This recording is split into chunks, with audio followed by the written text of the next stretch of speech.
Alright, hello everyone.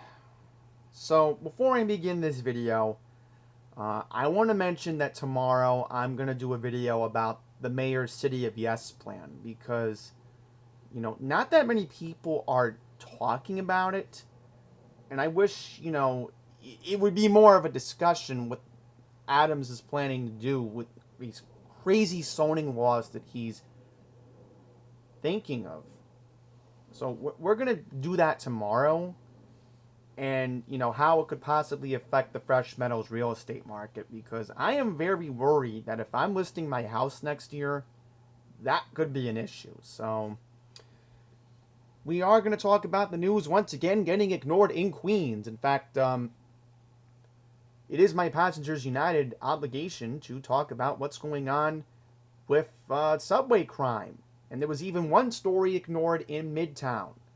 But the rest of the video will be Queens based. I do want to keep that promise. So, title of the video today will be Major Church Fire in Glendale Ignored by Media. That's what the title of this video is today because this did not get enough media coverage and it should have. It should have last week. But because with the mayor getting indicted, oh, sorry, we're going to put that on the back burner. We don't care that a major church in Glendale, Queens caught on fire last week. So, again, I keep saying it's not New York 1 that I have a problem with. Everybody just assumes that I keep making fun of New York 1. I make fun of Pat Kiernan. I make fun of Cheryl Willis or whoever the lady is that does the night news, whatever at this point. But, again, normally, in a circumstance, you would know the media would cover this. But last week, they decided, oh, again, let's put this on the back burner because it just doesn't matter. And now I'm going to cover it because nobody else is going to talk about it. So let's read the details on what happened last Tuesday, September 24th. So this was involving St. Pancras Roman Catholic Church in Glendale. So this occurred last Tuesday, September 24th. So there was a 1075 call, 11 p.m., 72-2260 8th Street between Cooper and Myrtle Avenue. So according to the Queens Courier, the FDNY sent 12 units and EMS personnel to the scene. Thankfully, no injuries were reported. Now, the reason why this should have gotten media coverage, nobody was injured, right? But read the headline. The roof was damaged. Okay, this is a church that serves the community. This should have gotten media coverage. It's not fair, but again, this is how our media works. This is how our media works because you know why? Because most of the parishioners are Spanish. So this is blatant racism at its finest. Blatant racism because Glendale was a diverse community. And, this is what Pine Power LI talks about in the Mid-Island region of Nassau County. The media will just bury all these stories. This is what happens. It's happening here in Queens because we're such a diverse area of the city. No other borough in the city is more diverse than Queens County is. So, hopefully the roof can get rebuilt. Supposedly, we don't know if the power will come back, but the roof needs to get fixed.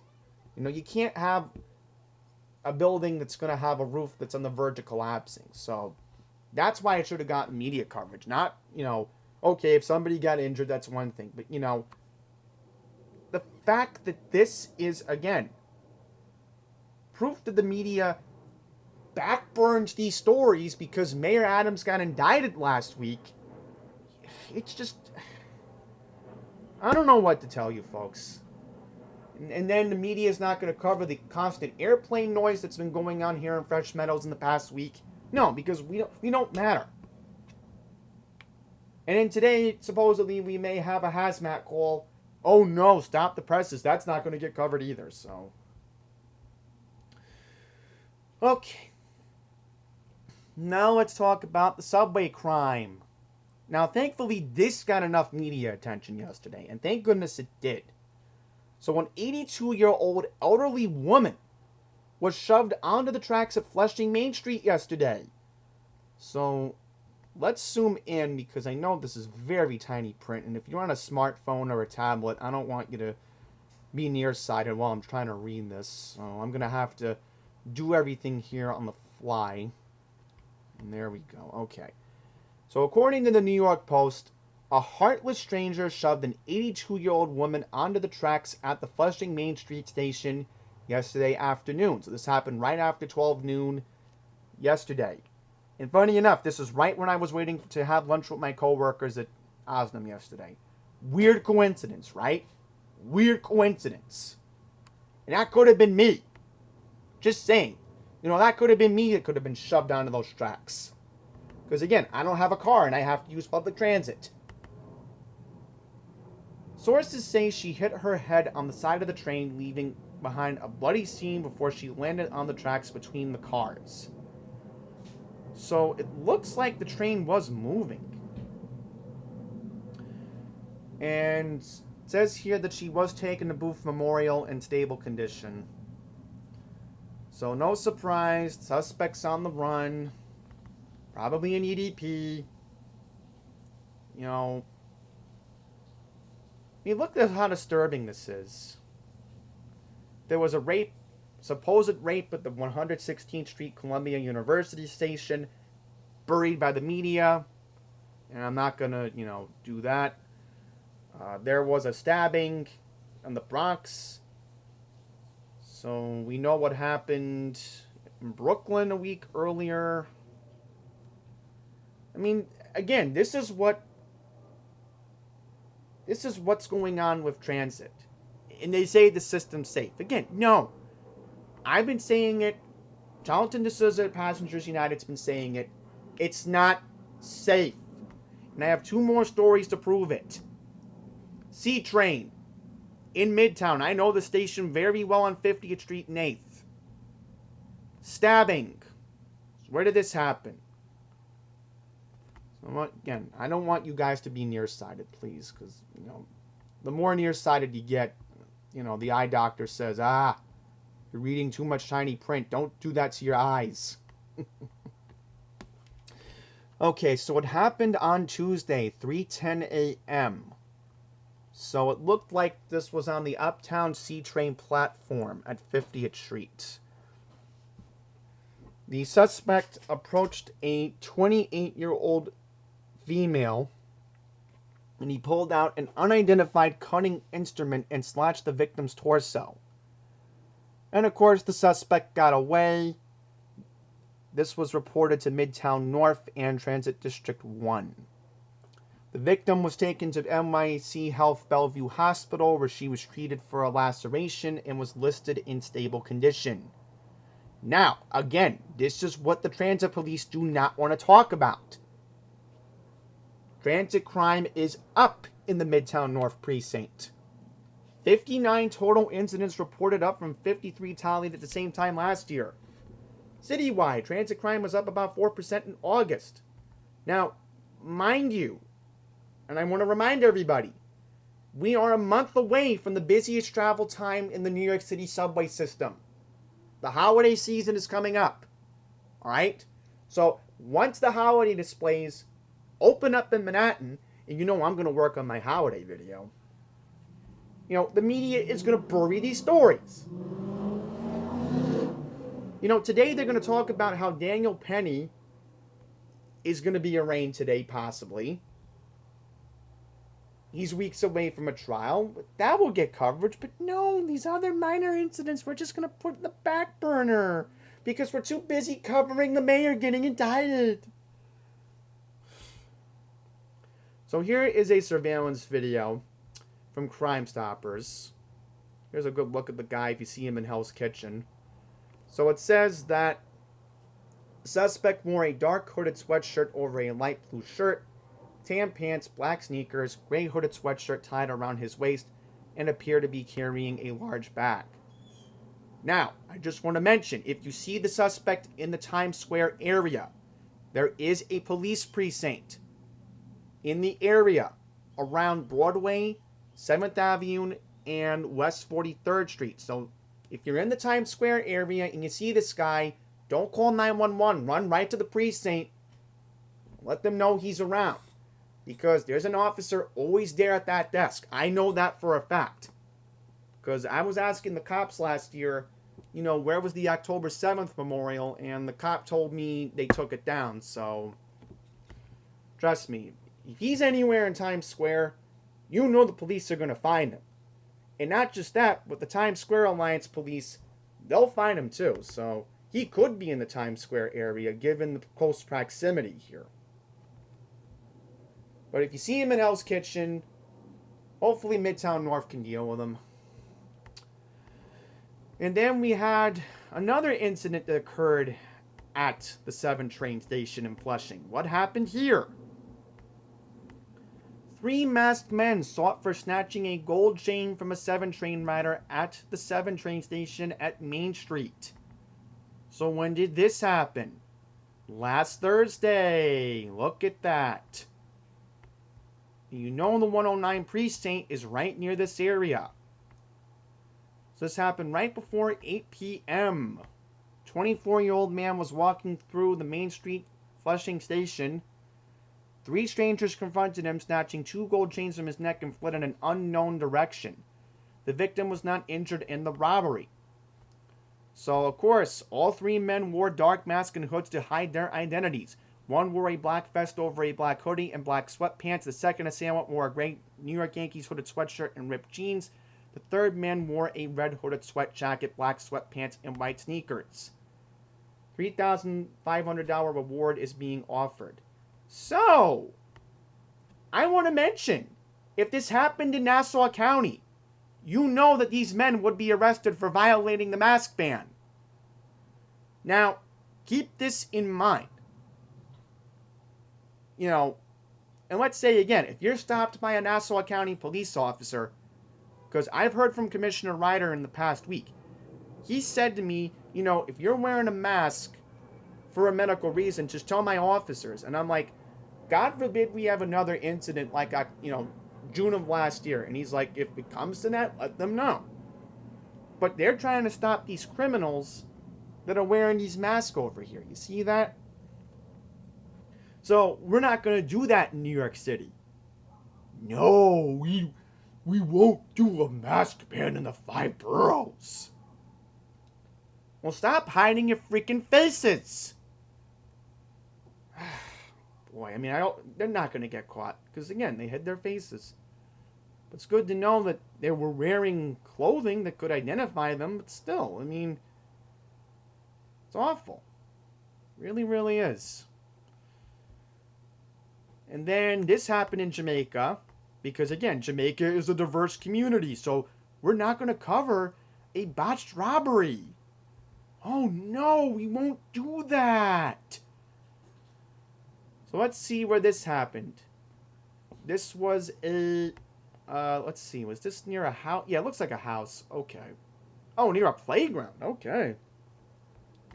So this happened, yes, last Sunday night. Yeah, here we go. 2:10 a.m. on the 29th. 138th Street and 91st Avenue in Jamaica. So this was a botched robbery that ended with 2 people shot and wounded. The 2 victims, both men ages 21 and 26, were approached by the 2 perpetrators, and the third man identified only as Carlos.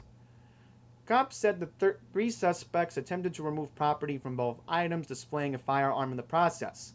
The robbery turned bad, police reported, and the suspects opened fire, striking the 21-year-old man in the left leg, 26-year-old man in the left and right legs. Following the shooting, the 3 assailants entered a green GMC Envoy that sped away from the location west along 91st Street. The incident was reported to the 103rd Precinct. EMS rushed both the victims to NYC Health Jamaica Hospital, where they were listed in stable condition. So, according to the Crime Stoppers, the suspects are described as male with medium build and medium complexion. Carlos, who was not photographed, was also described as a man with a medium complexion and a medium build. So, again, we're not going to cover it. because again, it's Jamaica and it's a diverse community, so we're just gonna put it in the back burner. All right, so there's other stuff we gotta cover. There is some stuff that Melinda Katz was discussing. Oh boy, look at this, another subway crime. Gotta cover this one. So this happened at the Howard Beach JFK 8 train station. Good Samaritan trying to help, trying to stop up a fight. So here we go. This happened back in August. Wow, okay.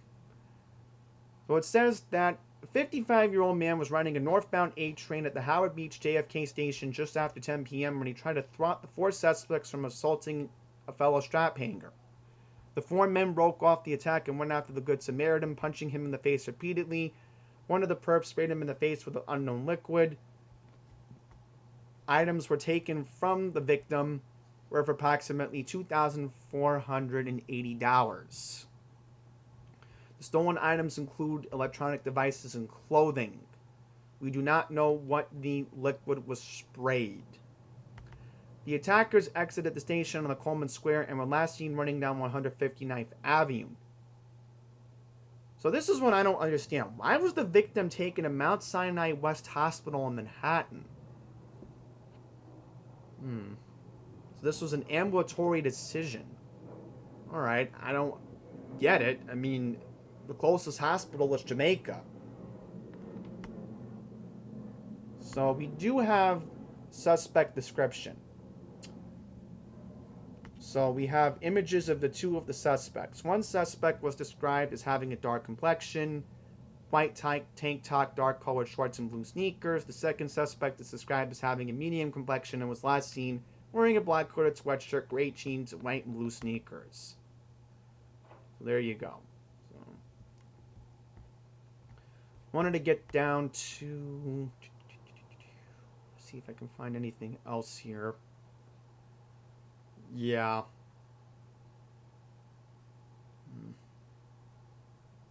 I mean, it's so much to cover. It's like it's gonna... Ugh. See, this one should have gotten coverage. This particular one right here. Because, again, I do have to get into some stuff that D.A. Katz was talking about. Which, again, she's getting ignored by the media, too. Which is shameful. With 2 major cases that happened here in Queens. So that's how we're going to wrap up this video. Because, again, you know, with so much going on, it's like maybe the media does feel overwhelmed. I don't know. So let's read this one. Reckless driver crashes into a parked school bus outside of a school in Elmhurst. Councilmember Bob Holden calls for action. This happened outside of IS-5, the Walter Crowley Intermediate School in Elmhurst. So this happened back on Tuesday, September 24th. 46-year-old school bus driver sustained injuries to her arm and neck. She was rear-ended by a reckless driver right here. So apparently this is the guy that might have rear-ended her. So it looks like he stayed on the scene. So this was outside at 75-02 51st Avenue. A 32-year-old man was operating a 2023 Jeep, crashed into the back of the bus. According to the information from the office of Councilmember Bob Holden, eyewitness accounts of the incidents claim the Jeep driver attempted to drive around another bus when it was offloading children. He lost control and crashed into the parked school bus instead. No children were reported injured in the car crash. So we do see sustainable damage. Wow, look at that. So according to the How's My Driving database, which technically means they're submitting a FOIL request, revealed that the vehicle had racked up 38 violations in the past 2 years, totaling thousands of dollars in tickets and fines. Many of them were school zone camera and red light offenses, with some occurring just weeks before the crash. So yeah, the bus also sustained damage too. So let's see. Now, again, we don't know if the driver was facing charges, but yeah, see, this should have gotten coverage too, but no. Again, this is the reason why right here. I don't want to keep sounding like a repeated record, but yeah. Okay, let's see if we can find some updates regarding the DA, because there was some notable stuff that DA Katz was mentioning. Hang on, I just wanted to see this story up here for a second. Oh yeah, shooting in St. Albans. So we'll get to that one before we get into the yeah, might as well get into this. So I have two more to get into, and then we'll get into the Queen's crime numbers to wrap up this video. So let's see here. Just making sure that I have everything organized.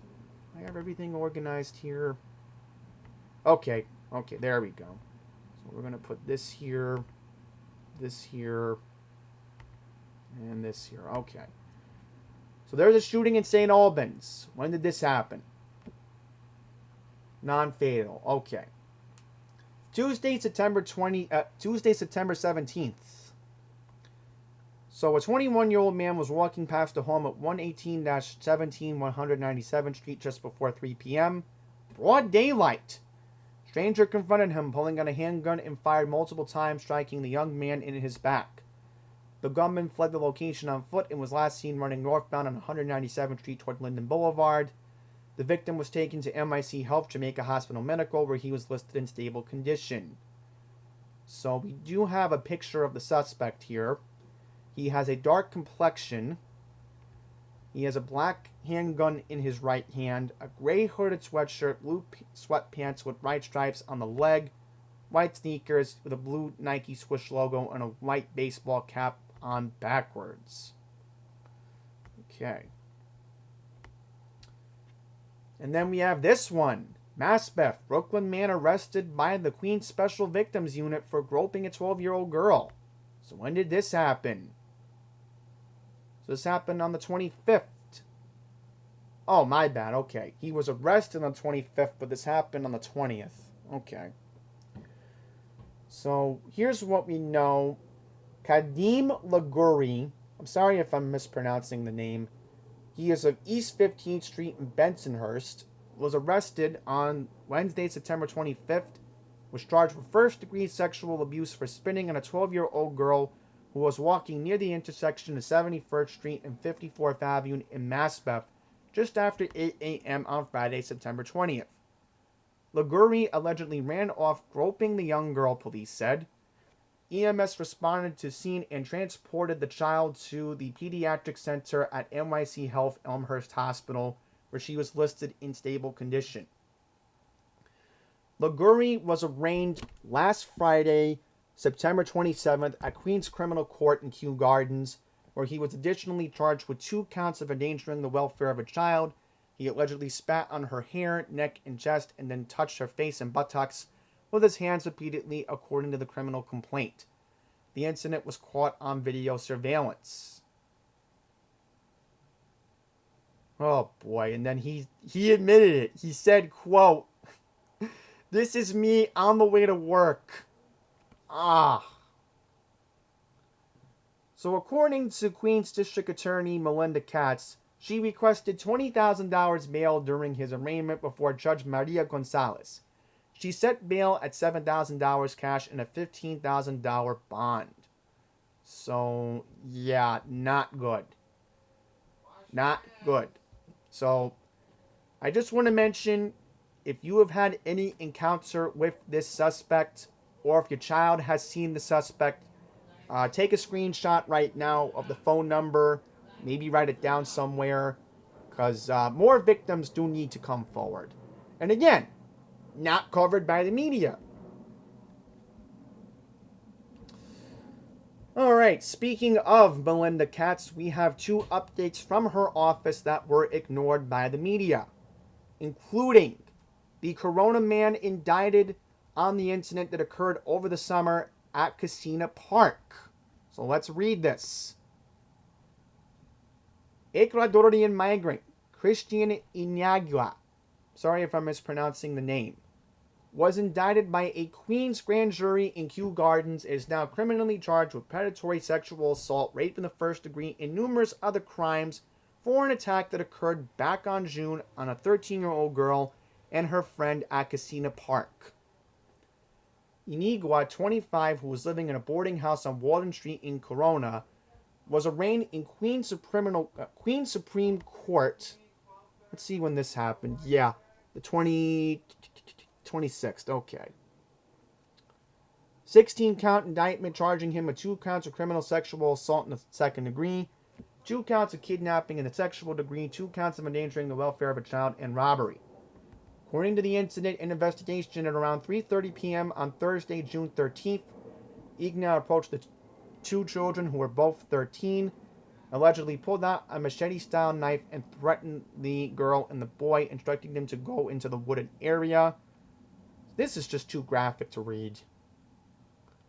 So let's see how long he's going to be in jail for. Ah, look at that. Okay. So according to Queens Supreme Court Justice Ushiar Pandit Durant, he will be remained in jail until his sentencing on Tuesday, November 12th. If convicted, Igna will face up to 25 years to life in prison. So stay tuned for an update in November, because most likely this suspect is going to be remaining in jail for the rest of his life. Another update from the district attorney's office. Cambria Heights man was indicted for a Douglaston home invasion, which also got widespread media attention. So we know what happened with this incident. So according to what the DA's office sent, Joan Smith, 47, and brothers Ryan and Brandon Dash, 39 and 34 respectively, were arraigned also, looks like last week on the 26th, okay, after the trio allegedly strong-armed their way into the Douglaston residence and held a family, including children and the elderly, hostage with weapons and threats. So again, we all know that this got widespread media attention over the summer. So now we have an update. I'm not going to get into the details, but I want to see what the conviction here. Ah, this is interesting. So the judge in this case is Supreme Court Justice Stephanie Zarro of Kew Gardens. So it says here that there is a sentencing date on Monday, October 21st. If convicted of the charges, Smith and the Dash brothers face a maximum of 25 years in prison. So all I'll just say is stay tuned to Andy's Randomness. We will have a special video and recap what happened and get further more into the details, because this video has already gone long enough as it is. And I have to go to Long Island today, so... Lastly, let's get into the crime numbers. Yes! A lot going on here. A lot going on here. We have robberies down. However, sexual assaults are up. Northern Queens. Robberies dropped 10% year over year, from 184 in 2023 to 164 in 2024. Alright, so I just want to see what the 107 is saying. I don't want to go further more into the details. Okay, here we go. So let's see what we got for 107 precinct. Alright, no changes in sexual assaults. Robbery down year to date, 53.8% in the 107. Felony assault is up, 4.2, 24, 25. Burglary remains the same at 19. Grand larceny is down. Okay, 54.33. However, auto theft up in the 107, 27 to 39. So that is very, very alarming. Okay. So, let's see what's up in the 105th. Ooh, that is very alarming. 1 homicide on the 105th. Sexual assault down by 1. Robbery down 60%. However, assaults are up on the 105. Uh-oh. Could it be the Creedmoor EDPs are out? 40 to 43. Burglary down 22 to 10. Grand larceny down 52 to 33. Grand larceny down 33-31. And lastly, let's just get to the 111 because, again, that's the precinct that represents Osnum Hall. Now, do not get alarmed regarding the larceny call that was over the police scanner yesterday. That is being taken care of. It is a private matter involving a residence package that went missing. Remember, if you are a resident in a nursing home in the state of New York, you do have federal HIPAA protection, but that's the only information I am allowed to give, other than there is a detective assigned to that case yesterday. So if anybody's asking, that's all I'm allowed to say. Because again, everybody has privacy, but since it went over the police scanner, we have to make it a big deal. And by the way, I don't even know when the police frequencies are going to get encrypted. So let's stick to the topic. No homicide on the 111, that's good. However, we do have sexual assaults up, which is concerning. 0 last year to 2. Robbery 5 to 7. Assault down 7 to 5. Burglary up 18-25. Looks like we also have grand larceny up 30-29. Grand larceny 21-23. So supposedly now the 111 is getting involved with calls in Fresh Meadows lately. Sometimes if the 107 can't respond to a specific call, the 111 has been called in lately. So just want to mention that. Alright, so that will wrap up this video. A lot to get into for a half hour. Again, please stay tuned on October 21st. Again, we will have an update regarding the sentencing in the Douglaston home robbery incident that occurred back in August. So again, have your notifications turned on. I will do a video on October 21st. I may be in Delmarva when the sentencing comes out from the DA's office. So best case scenario, please follow me on Twitter X at Andy's Randomness. Hopefully I will have a reminder on my phone for the sentencing in the Douglaston case. In fact, I'll do that on my phone as we speak. So that's pretty much it, y'all. Please stay safe out there because, again, you know the media is going to ignore us as usual. So that's it. I got to get ready to go to Long Island today. So we're going to end this video. You know what? I forgot. I have to do the radio ratings. So, yeah, we'll do a video about the city of Yes on Monday.